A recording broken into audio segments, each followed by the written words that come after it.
Bandeko balandi ba émission identité mbote na bino banso lelo tozali bongo lisusu na esengo ya kokutana na bino lisusu pona kolekisa ngonga eye na bino na biso elongo tokosola makamatali molimo lokola momeseno na biso lelo tozali bongo na esengo ya koyamba moko ndeko ezali bongo frère Edi Lisika na ye nde tokomeka kotala koyeba oyo nini mbala mingi soki tozali ko bondela soki tozali ko kende na makamatali liloba ya Nzambe tokomaka na esika mususu bakoloba te oyo ezali mabombami ya Nzambe.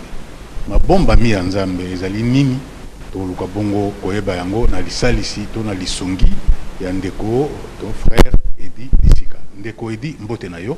Mbote papa Georges. Ça boni. En tout cas ça va qui mes amis.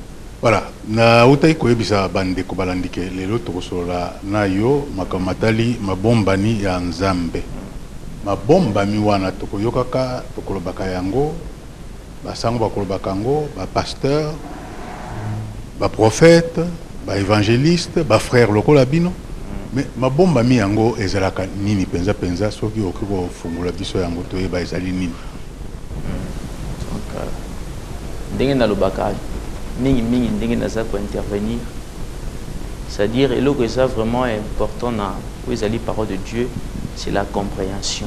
Ezali mutoa za ouverture de l'esprit, aza compréhension ya makomi. Et le Congo toka mingi mabombami.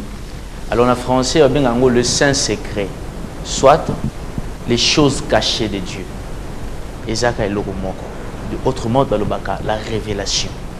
Donc mabombami ezali secret moko boye Nzambe azana ngo na pensée na ye azana secret moko alingaka fongola ngo batu siko secret wana ezali caché. Alors loko ezali caché ba bengi ngo mabombami. Alors tango moto azana secret c'est eza force. Alors la force de Dieu c'est eza ba secret wana. Donc eza même moto azana ba secret, moto aza vraiment fort.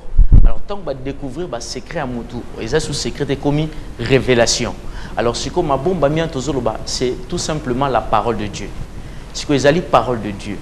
Mais est-ce que parole oyo olobi nangai clair, olobi que tout cas na ba pasteur, na ba prophète, na ba sel nzambe ma bomba mi. Mais est-ce que makambo penza tozo yoka lelo za penza ba secret. Par exemple, na pese loko moko. Ozote yangai olobi nangai na tika moyibi, na tika moi tika par exemple prostitution tout ça. Est-ce que vraiment on est à saint secret? Non, les à saint secret. Alors le saint secret de Dieu c'est ezali tolobaka chose cachée de Dieu. Ezali sagesse moko nzambe azanango azolinga fongola batu. Sagesse wana.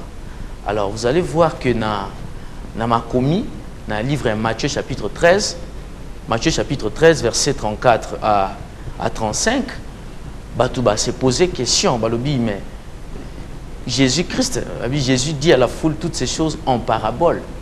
Balobi qu'il ne lui parlait point sans parabole. Jésus ne parlait pas sans les paraboles. Azaï côté à Batouming n'a cessé. Pourquoi zoté n'a cessé? Alors que côté à zoté n'a cessé, Zaki a zarté. Parce que ma commis et l'oba qui déjà que Nzambazo bango na ma commis à l'obi que à l'obi j'ouvrirai ma bouche en parabole. Je publierai des choses cachées depuis la création du monde. Donc, le Christ, tant oiseauté, à côté à Namassé, mais à qui azarté. Alors, tout le monde a même un zambe yemoko abandi côté à biso Namassé. Alors, bien, j'ouvrirai ma bouche en parabole. Puis, alors, que je publierai des choses cachées depuis la création du monde. C'est-à-dire, depuis la création du monde, nous avons un côté abisso na cessé. Voilà pourquoi on appelle cet exemple à l'ICC. Nous avons abisso au commencement. Alors, total et loco moko est en écriture. Balobi que ma commis lobi boye. Créons l'homme à notre image. Créons l'homme à notre image. Expression wana ezali cessé. Tout ezali dans le sens réel que moto. Ndenge nazomona papa azaboye oza nelili ya Nzambe. Alors eza na forme moko eza na Bible na révélation totangi yango pe na ba classe. La métaphore de la Bible est to babenga yango anthropomorphisme. C'est-à-dire bazui comportement ya moto, hein? Comportement ya moto, to lo lenge ya moto baza ko attribuer yango na Nzambe par exemple. C'est-à-dire Nzambe bazo paraître lokola moto. Yango ka balobaka loboko na Nzambe za boye. Osomona balobi elomi na Nzambe. Ils ont paraître comme si moto Nzambe a commis na forme moko humaine, alors que la Bible dit Dieu n'est pas un homme. Dieu est esprit. Donc, ils ont un langage moko caché, l'image de Dieu. Vous comprenez? Ils ont un langage sous Adam lobi na jardin d'Éden. Tango a moni moisi pour la première fois. Adam tali moisi lobi la chair de ma chair, l'os de mes os. Alors, ce qui est réellement, c'est une parabole. Ils ont parabole parce que sur le plan charnel, la femme a outil na mototé qui bazu bakati moto ba formé moi si non, c'est-à-dire ils ont un langage moko spirituel. Voilà pourquoi Adam c'était un prophète parce qu'ils ont révélation. D'autant le dit que la chair de ma chair, l'os de mes os, ils ont parabole pour na kotali sabiso na avenir. Il va se passer des choses spirituelles. Ils ont dit que la femme qui est le corps de l'homme, ils ont dit dans le futur qu'il y aura une femme spirituelle à cause de l'épouse, il y a un moment spirituel qui est le Christ. Donc ils ont dit parabole, c'est-à-dire nous avons un secret moko lingaka ebisabiso, ayebisabiso bateau, mais na sagesse. Il y a un moment où ils ont na sagesse parce que sagesse c'est le comment mutuya. Ndenge Proverbe chapitre 8 verset 12 elobi. Salomon le dit dans Proverbe 8, 12, moi la sagesse, j'ai le discernement. C'est-à-dire, c'est un discernement. Parce que la parole de Dieu est un énigme, est un secret. C'est-à-dire, ceux qui bazotent à amour du prochain, bazotent à au tikamabe, souvent c'est moral. Mais même les païens, bazan expression même les païens, même les voleurs, mais il y a des histoires où bien goté. Donc ce sont des secrets. On a des forces nabiso, bango bien goté. Alors, ma bombe ami, ils allaient penser à Nzambe. Secret mon Nzambe ça nango na sagesse na ye, ndalingaka fongola biso ba élu de Dieu. Alors, na mayo tikoloba, lobi Jésus, Yesu le razaye côté ya mingi azaye ko salela masese.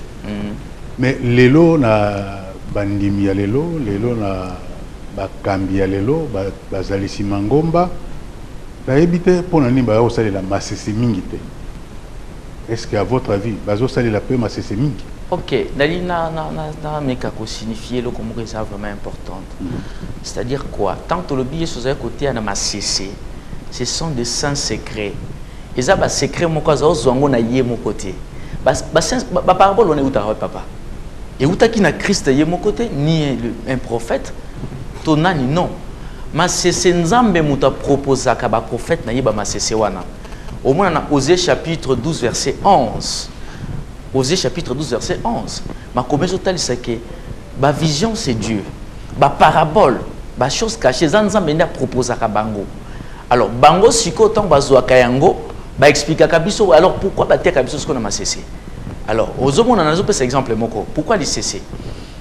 Naïbi n'a papa Georges, Nazan a un peu difficile, Nazan a un problème, au Sungangai n'a s'enfronté. Au lobby Nangai, les cas n'a pourquoi. Bon, tant on a un pourquoi, n'a coûté papa Georges, n'a battu. Si quoi, Nazan a posé na 5 francs. Parce que Nazan a l'ingé bâton n'a battu, n'a pas salani. N'a pas papa Georges, situation n'est après. Vous comprenez? Non, mais situation n'est après. Bateau baza peine baoye bas s'enfronter. Vous comprenez? C'est-à-dire, évangile est ôté à un monde où il y a des hommes. Jean 3,16 et le Christ est venu dans le monde, le Fils unique de Dieu. Mais ce n'est pas tout le monde qui est dans la compréhension à la parole. Non. C'est-à-dire, secret, et ça pour nous réellement, bazali, Nzambe a puni, bango va comprendre yango. Donc c'est ça. Mais ce que le bin a mutu, où ils ont été malheureux, c'est attention. Nous avons l'intelligence du monde. Eux, ils ont servi biso pour na makambo terrestre. N'est-ce pas le livre 1 Corinthiens chapitre 15, il y a des corps célestes et des corps terrestres. C'est les corps terrestres, ils en ont posé à lire, ils en ont posé à le travail quotidien, ils en a pour ça ya kolata, ils en a pour ça ya kosala makambo belé ou ils terrestres. Alors, il y a aussi l'intelligence du monde yangwana. Et ça là que moto aye bako ko kisaba posa na pour na bo moto, pour na mokili. Mais intelligence soit les imparfaite, c'est-à-dire les une imperfection. Quel que soit le niveau na yango, ils a toujours imparfaite. Pourquoi na lobi bongo? Nous allons voir par exemple dans le jardin d'Éden, tout ça qui a deux arbres. Hein? Deux arbres wana, ils ont parabole. Mais ce sont des réalités réellement qui se sont passées dans le jardin d'Éden. Et les cas dans la mokili. Jardin d'Éden existe à qui? Mais pourquoi Nzambe a tiré deux arbres wana au milieu des arbres, au milieu du jardin? A tiré banzete mibale.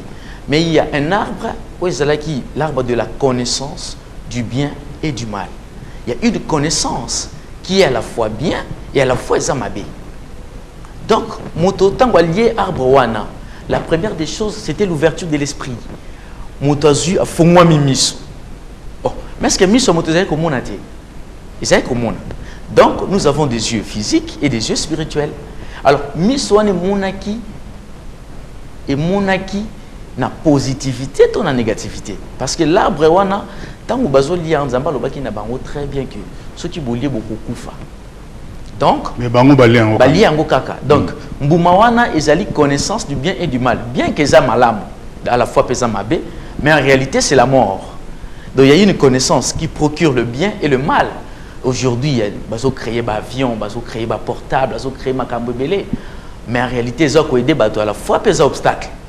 Donc, comment la finalité parce que c'est imparfaite. Soukanango, c'est quoi? C'est la disparition. Soukanango, ils ont mis des obstacles dans la vie. Mais en dehors de cette intelligence, il y a une sagesse où il y a un arbre de vie. Ils appellent Nzete. Mais Nzete wana, ils allaient na arbre de vie. Mais arbre de vie. Si on a arbre de vie, intelligence, c'est une intelligence du monde. Et c'est intelligence spirituelle. C'est pour le monde spirituel. C'est-à-dire, l'homme en réalité a deux dimensions. La dimension physique, c'est pour le monde. Et la dimension spirituelle, autre le bakatoke n'a paradis au royaume des cieux. Ce n'est pas dans la chair. Donc, c'est ça ce que bon bazo pesa. Ils ont la pensée humaine, ils ont la pensée spirituelle de Dieu. Alors, la pensée humaine, c'est quoi? La pensée humaine, ils allaient au nyonso, ils allaient dans la révélation de l'écriture. Par exemple, là, ça, exemple, à lycée, c'est moi, on a eu un pasteur. Pasteur, on a dessiné l'église. Je pense que nous avons dit a sali arme, pistolet. Mondo qui voilà. Aïbsi bandiminaye. L'église a mon nez, papa. Bato baza vraiment plein, bato belé. Aïbsi bato boy. Monté à l'Oba, l'Afrique a la forme d'un revolver dont la gâchette est placée au Congo, Zaïre à l'époque. Moutouanande a prophétisé ma bépo namboka. Yango bomona ba cliquetis d'armes, ba bitumba, ba guerre parce que ça malédiction. Ba prononcer contre mboka na biso. On a des interprétations naïe. Mais la sagesse, tant on a fanda qui na sagesse dans lui non. Azana tort. Et ça normalité parce que monteur l'obaka likambouana. Alobi que la gâchette est placée au Zaïre. Non, c'est une sagesse. Ils ont l'écriture. C'est dans la Bible. Vous comprenez? Alors, dans la Bible, vous allez voir dans le livre Sophonie, chapitre 3, versets 9 à 10. Sophonie. 3, versets 9 à 10. Et dans le livre, il y a Ésaïe, chapitre 18, verset 7. Oui, ils ont parlé même d'Afrique centrale. Terre de bénédiction. Et si vraiment Nzambe a s'est révélé, voilà pourquoi vous allez voir que papa, ils ont un sujet dans le développement de l'émission, mais c'est juste pour l'interprétation. C'est-à-dire que le pasteur a eu sagesse humaine, on les a pensées humaines. Mais parabole où ils ont pensé en Nzambe et Zanine, bien l'expliquer. Alors, Nzambe si Jérémie boy, dans Jérémie 33 verset 3, alors invoque-moi. Belelangay nakolakisayo mabombami mais batu bakanisi mabombami wana ezali bandoto eza ba rêve eza ba songe non ba saint secret ezali ba vision wana te ba songe wana te non parce que Dieu dans le monde Dieu atindi bato mais na kati na bato aponaka moto moko atia lokola superviseur ya bato nyonso Dans Hébreux chapitre 5, verset 1 à 5, balobi yango. C'est-à-dire, tout souverain sacrificateur a outi katina bato. Hein? Musala na yango wana a servir Nzambe pour na masumu ya bato, kolimbisa masumu na bato. Siko yo tango aponi moto wana, siko moto wana nde ye Nzambe akopesa confiance. Akobanda koyebisa ye ba secret na ye. Hein? Ba secret siko moto wana kozwa nde akobanda kofongola biso. Yango, vous allez voir dans le livre, il y a Nombre chapitre 12, verset 6 à 9. Na pesa makambango mwa mingi déjà la bémiché passé. Tango Moïse a kiozwa mwasi ya bapaya. Bapekisaki na mibeko, ya su mwasi ya bapaya. Tango azu mwasi wana, ndeko na ye Aaron na Myriam, basosola kiti balobi maintenant, mais bapekisi biso pona nini ye akiosala makambo ndenge wana. Mais na ko murmurer balobi babi mais Nzambe alobelaka ye moko te, Nzambe alobelaka pe biso te. Donc Dieu ne parlait pas seulement à Moïse, Azaïk pe kolobela Myriam na Aaron, mais Nzambe tango yoki bazoloba contre serviteur na ye a tomboki. Nzambe alobi mais bozoloba boye pona mosali na ngai pona nini? Kati na bino soki prophète azali, nga na lobelaka ye na ba vision na ba songe. Mais zali ndenge moko te na Moïse, ye na lobelaka ye sans énigme. Vous comprenez? Donc na poissa voilà. C'est-à-dire tant que le songe, vision, ils ont la classe ya bateau yo nzamba lobela kabango bongo. Na modèle voilà. Si quand tant que yo vision, aux songe, ils ont déjà parabole, ils ont lycée cette. Après vision to songe, c'est une interprétation. Et on a moto azana discernement, azana sagesse, a koki ko interpréter makambo wana ti. Mais le prophète nzamba lobaka na ma société. A ko proposer na ma société. A ko proposer ba masese pona ya fongola biso yango zo mona koloba bongo Nzambe alobaki na bango pona kotalisa ke mosali na Nzambe nde azwaka ba secret wana. Donc Jérémie 33:3 ezo concerné bisoté, c'est le prophète, eza prophète de Dieu. Alors yango zo mona siko na ba écriture na ko pesa ba exemple penza mingi te pona ko même ko embrouiller batou na olingana zala un peu cadré. Donc ba saint secret wana ezali parole de Dieu, parole révélée. Donc la révélation, c'est la bonne nouvelle. Ça m'a kambo to yokana noté. Yango nde tozo lingato bimisa yango. Donc c'est un peu ça. Mais ezali bonne nouvelle na ebité. Baké on peut ça ngo kombo mabomba. Pona ni. OK, parce que na yelio sango te papa. Na bi na yelio sango na sika. Est-ce que sango na sikeza sango nini? Oh non yo yo kité. C'est ça. Hein? Tant on a lobby na yo que papa tika mabe tika lokuta. Ezali kambo yo no yo kate. To yo kakango. Mais mabomba mi babengi yango secret pona nini? Babengi yango secret parce que ezali sagesse moko mokili eyebité. Hein? Matthieu chapitre 11 verset 25. Yesu alobi yango abike je te loue Père de ce que tu as caché ces choses aux sages, c'est-à-dire les intelligents du monde, mais tu les as révélées aux enfants. Donc il y a des gens qui ont étudié, mais qui n'ont pas la connaissance de Dieu. Ils n'ont pas la parole de Dieu. Même les théologiens, ils ont étudié la Bible, donc la cour, mais ce n'est pas la révélation. Nazo pe cet exemple moko na makomi, nazo pe sa biloko bazo ko interpréter na l'écriture na ba pasteur. Vous allez voir dans le livre Apocalypse, chapitre 1er, Balobi, heureux c'est lui qui lit et ceux qui entendent les paroles de la prophétie. Et c'est mon moto azotanga, penaba oyo bazo yoka. Combien de personnes bazo tanga? Moto mokot. C'est-à-dire dans le monde, il faut chercher, il faut tous à la canne pour moteur au fongo la biso. C'est ça. Babi, heureux c'est lui qui lit. C'est lui qui fait la lecture. C'est une seule personne. Yewanande révélateur. Mais ceux qui entendent les paroles de la prophétie, c'est l'église des bazozwa, interprétation avec l'écriture, na mosali na nzambe. Yango zomo na makambango papa tant yeso lobi que c'est lui qui mange ma chair et qui boit mon sang. Ça na yebi que zali 7 moko mabe ya bato baliaka misuni ya bato. Na bato bamelaka makila bato. Et on les a nini wana. Donc vous comprenez, tant lui que c'est lui qui mange ma chair et qui boit mon sang, et zala qui scandale pour na bato. Alors, la chair de Jésus et le sang de Jésus, c'est quoi? Mais dans Jean chapitre 6, on a tant de yango, batuba kimi, d'abord disciple musuba kimaki. Donc, alors que ça secret, si que temps on va na apôtre expliquer. Donc la chair de Jésus, en réalité, c'est la parole. Et c'est l'évangile. Dans le bac sur le baptême, aujourd'hui, il y a baptême yamaï. Parce que nous avons expliqué que comment est-ce que la parole de Dieu est parabole. C'est la parole de Dieu est parabole pour Nanini. Et ça, il cessé. Oh, nous avons dit à Katina Bisso, mais aussi à Moto, Moko Fongola Bisso Maïlewa. Alors, Motango, c'est le Christ. Sikoyo, Nathan, on a dans le livre Ézéchiel, chapitre 36, verset 25. Ézéchiel a bandu aux révélations, lobby que je verserai sur vous de l'eau qui vous purifiera.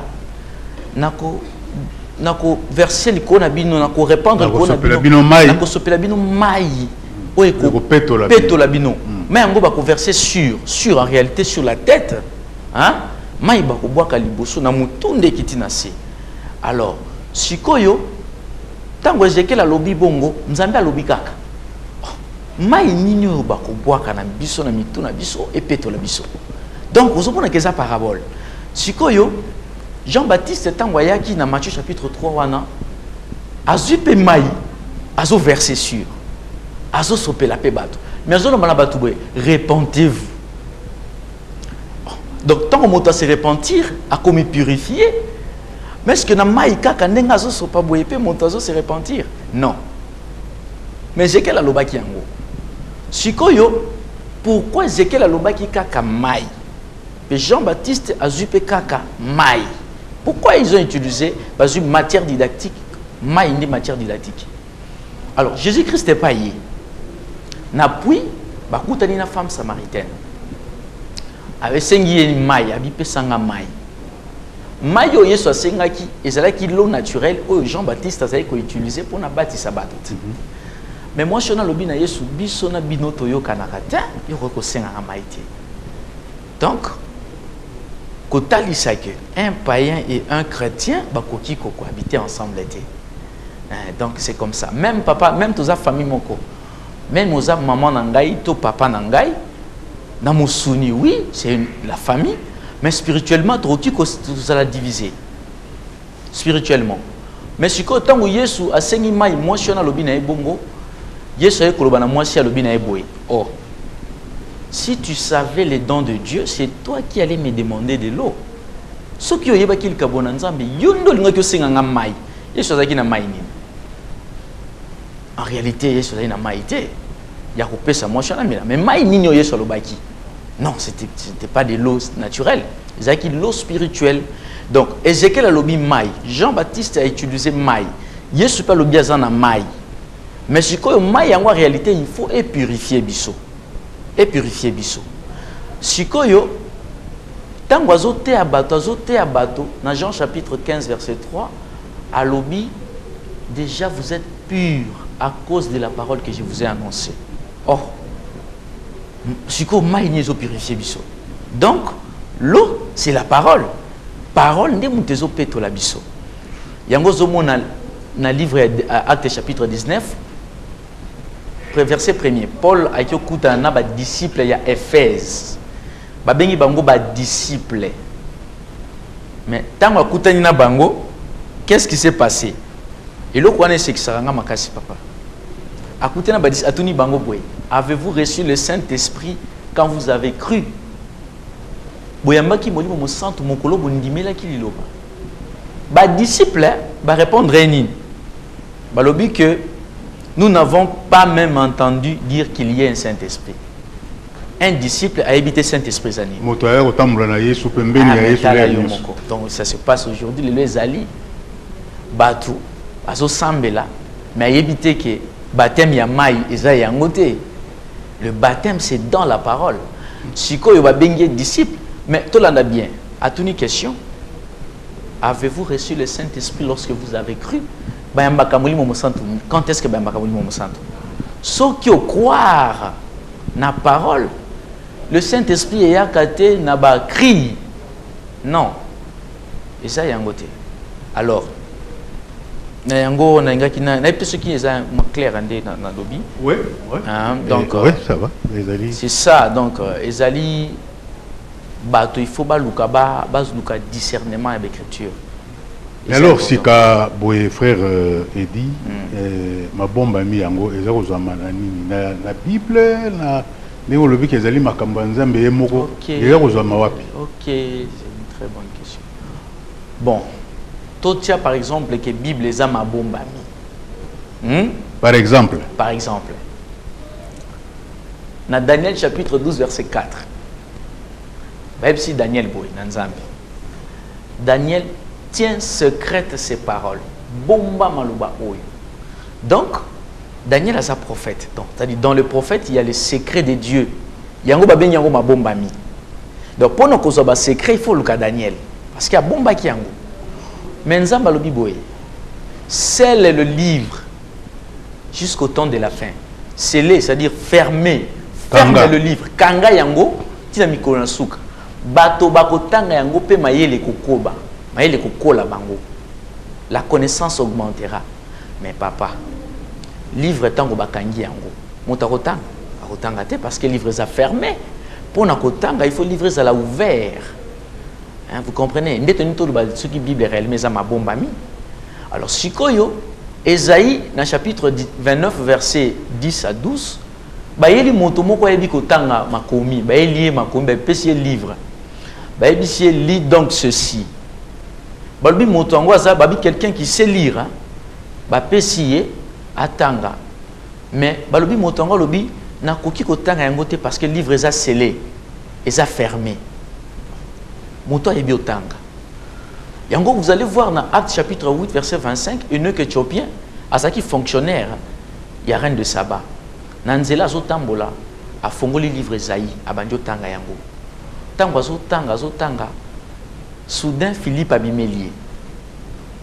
Philippe a lobi na eboabi, est-ce que makambo zotanga va nous comprendre? Eunuque éthiopien lobi, non, on comprendre n'engeni, ce qui va fongoli ngaite. Oh, bon, en réalité, c'est kotanga. Mais c'est-à-dire que au que ça la lecture de la Bible sans compréhension. Sikoyo tango Philippe abandio fongola ye be écriture abandio fongola ye nde sikoyo ye moko unique a eu compréhension nde asengi Philippe abatisa ye. Philippe a eu mai abatisi ye. Mais en réalité ko batisa na mai ils ont une influence de mon côté pour nous se convertir. Non. Pourquoi dans le Bible? Parce que dans le livre 1 Pierre chapitre 3 verset 21, Pierre a lobi abinini. A lobi baptême wana l'eau mai wana ezali figure ya baptême, eza image ya baptême où ils ont purifier non corps charnel, mais ils ont purifier conscience ya moto. Vous comprenez? Ils ont conscience ya moto. Ils ont makambo mai te babi eza image. Donc si ko yango zo mona yango to remarka ke loko mon papa. Pourquoi bato so bazo sambela batiaka bato maboko na mito? Même dans l'écriture ezali. Jacob tango alinga bénir bana ya Joseph, Ephraim na Manassé, asimba ki bango na mito. Pourquoi na mito? Pourquoi simi bango na ventre te? Ka na mito? Parce que la tête ezali siège d'intelligence. Hein?